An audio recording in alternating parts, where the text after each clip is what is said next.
የረዳ ፈጣሪ አምላክ የተመሰገነ ይሁን። እንግዲህ ዛሬ የምንገኝበት ኮሪደር አጠቃላይ አዲስ አበባ ላይ ከተጀመሩት ኮሪደር አንፃር 11ኛው ኮሪደር ነው። በሁለተኛው ዙር ከጀመርናቸው ደግሞ 6ኛው ኮሪደር ነው። ኮሪደሩ ከካዛንቺስ ኮሪደር ቀጥሎ ረጅሙ የምንለው እና ሰፊው የምንለው ኮሪደር ነው። ወደ 16.5 ኪሎ ሜትር ርዝመትን የሚሸፍን ወደ 589 ሄክታር መሬትን የሚሸፍን የኮሪደር ስራ ነው የተሰራው። ኮሪደር ብንለውም በርካታ የከተማ መልሶ ማልማት ስራዎች በውስጡ እንመለከታለን። እነኚህን ስራዎች ስንሰራ አንደኛ ፍትሃዊነት ጉዳይ ነው። የተሽከርካሪ መንገዶችን አስፍተናል። አሁን ከኃይሌ ጋርመንት እስከ ጀርመን አደባባይ ያለውን ካየን በሁለቱም መንገድ እንዲሰፋ ተደርጓል። የእግረኛ መንገድ ድሮ ከነበረው ስታንዳርዱ ከፍ ብሎ ምቹ ተደርጎ ተጨማሪ መገልገያዎች ተጨምረውለት ተሰርተዋል። የእግረኛ መንገዱ 33 ኪሎ ሜትርን የሚሸፍን ነው። በስፋቱም ካየነው እስከ 8 ሜትር እስከ 5 ሜትር እንደየቦታው ስፋት ያላቸው የእግረኛ መንገዶች ተገንብተዋል። ወደ 13.5 የሚሆን የሳይክል መንገድ ተገንብቶበታል። ከሁሉ በላይ ደግሞ ማህበረሰቡ የስራ እድል እንዲያገኝ ቋሚና ዘላቂ ስራ እንዲያገኝ ወደ 1100 ሱቆች በመንገዱ ላይ ተገንብተዋል። በጣም ቢዚ የሚባል መንገድ ነው።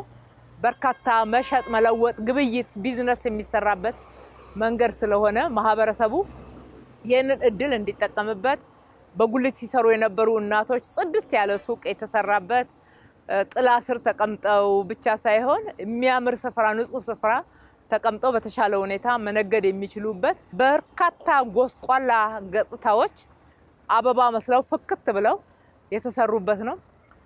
የአዲስ አበባ ወጣቶች ለስፖርት ያላቸው ፍቅር የተለየ ነው። የህብረተሰቡን ፍላጎት እና ጥያቄ ነው በዚህ ውስጥ እየመለስን ያለ ነው። ከዚህ የተነሳ በዚህ ኮሪደር ላይ 20 የስፖርት ሜዳዎች ተሰርተዋል። 20 የህፃናት መጫወቻዎች ደግሞ በተጨማሪ ተሰርተዋል። በየመንገዱ መጸዳዳት ነውር መሆን አለበት ብለን ጽዱ ኢትዮጵያ ኢኒሼቲቭ በጠቅላይ ሚኒስትራችን የተጀመረው እውን ከተደረጉበት ኮሪደሮች ውስጥ አንዱ ነው።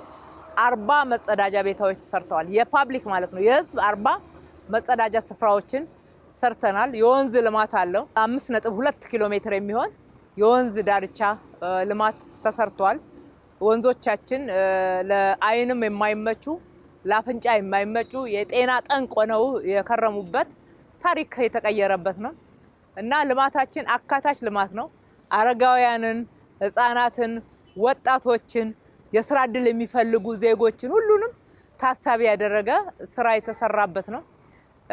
የከተማ ስታንዳርድ፣ የከተማ ቀለም፣ የከተማ ፋሳድ፣ የመብራት ቀለም፣ የመብራት ስታንዳርዳይዜሽን የምንለው ከተማን ከተማ የሚያሰኙ መሰረታዊ የተባሉ መሰረተ ልማቶች ተተግብረውበታል።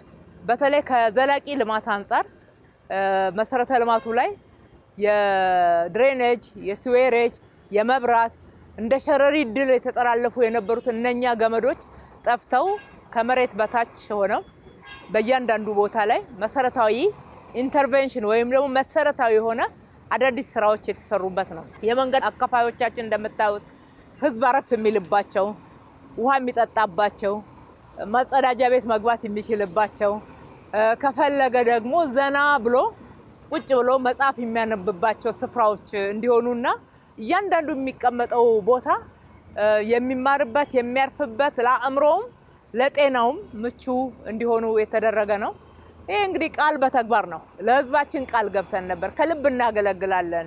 የምናገለግለው አገልግሎት ዝም ብሎ የሚወራ ሳይሆን በተጨባጭ የህዝቡን ህይወት የሚለውጥ በህዝቡ ኑሮ ላይ አዳዲስ እሴቶችን እና የኑሮ ማሻሻያዎችን የሚያመጣ ህዝቡ ሰፊ የስራ እድል የሚያገኝበት፣ ገቢ የሚያገኝበት፣ ኢኮኖሚ የሚነቃቃበት እንዲሆን አድርገን ነው የምንሰራው ብለን ለህዝባችን የገባነውን ቃል በተግባር ፈጽመንበታል። ከልብ ነው የሰራነው። ከልብ ነው ህዝባችንን እያገለገልን ያለነው። በእያንዳንዱ ስራ ውስጥ ህዝቡ አልተለየንም። ትልቅ ምስጋና ማቅረብ እወዳለሁ። በየደረጃው ያለው ኮሪደር ሲሰራ ማህበረሰቡ ሌላው ቢቀር የራሱን ህንፃ በማጽዳት ሱቆቹን ወደ ስታንዳርድ በመቀየር በፋሳድ እንዲሁም ደግሞ በሺዎች የሚቆጠሩ ህንፃዎችን መልሶ በማጽዳት አብሮን ሰርቷል።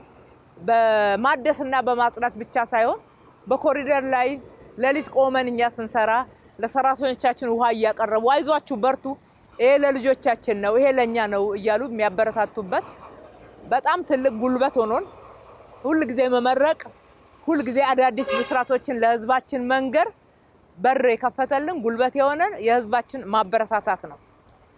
ቀጥሎ ደግሞ አመራራችን ነው። አመራራችን ዲሲፕሊን ሆኖ ስራ ላይ ውሎ አድሮ ራሱ ምሳሌ ሆኖ እየሰራ ሌላው እንዲያግዘን ያደረገበት አግባብም በእውነት ይሄ እድለኛ አመራር ነው። አዲሷን አዲስ አበባ እንደ ስሟ ውብ አበባ የሆነችውን አዲስ አበባ በመገንባት በኩል አሻራ የማስቀመጥ እድል ያገኘ ነው። በዚህ አጋጣሚ ለአመራሮቻችንም ምስጋና ማቅረብ እወዳለሁ።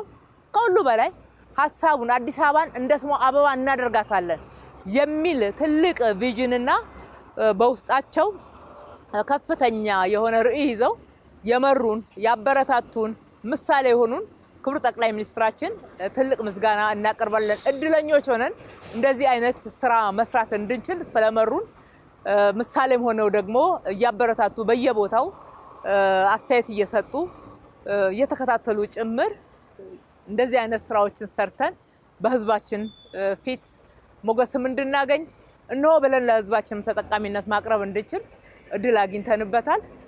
አጠቃላይ እንግዲህ ከፉሪ አደባባይ ጀምሮ በኃይሌ ጋርመንት እስከ ሳር ቤት ድረስ ፏ ብሏልና ህዝባችንን እንኳን ደስ ያላችሁ፣ ተጠቀሙበት፣ የእናንተ ነው። ልጆቻችሁ፣ ህፃናቶች፣ አዛውንቶች ሁሉም የጋራ የሆነ መጠቀሚያም እንደየእድሜያቸውና እንደየፍላጎታቸው ደግሞ ተሰርቷል። ለዛሬው ትውልድ ብቻ አይደለም ለሚቀጥለው መተላለፍ አለበት። ስለዚህ በመንከባከቡ በኩል አደራ የወጣበት የእናንተ ሀብት ነው፣ እንዳይባክን አጠቃቀም ላይ እንዳይበላሽ። ስለዚህ በጋራ እንጠብቀው፣ እንሰራለን እጅ ለእጅ ተያይዘን። ብዙ ኮሪደሮች እየተጠየቁ ነው አሁን አዲስ አበባ ላይ። ሁሉም ባንዴ ባንሰራም ቅደም ተከተል ይዘን ከህዝባችን ጋር እየተወያየን ስራችንን እንቀጥላለን። በዛሬው ፈጣሪ አምላክ ስላሳካልን በጣም ደስ ብሎናል። እጅግ አድርጌ አመሰግናለሁ።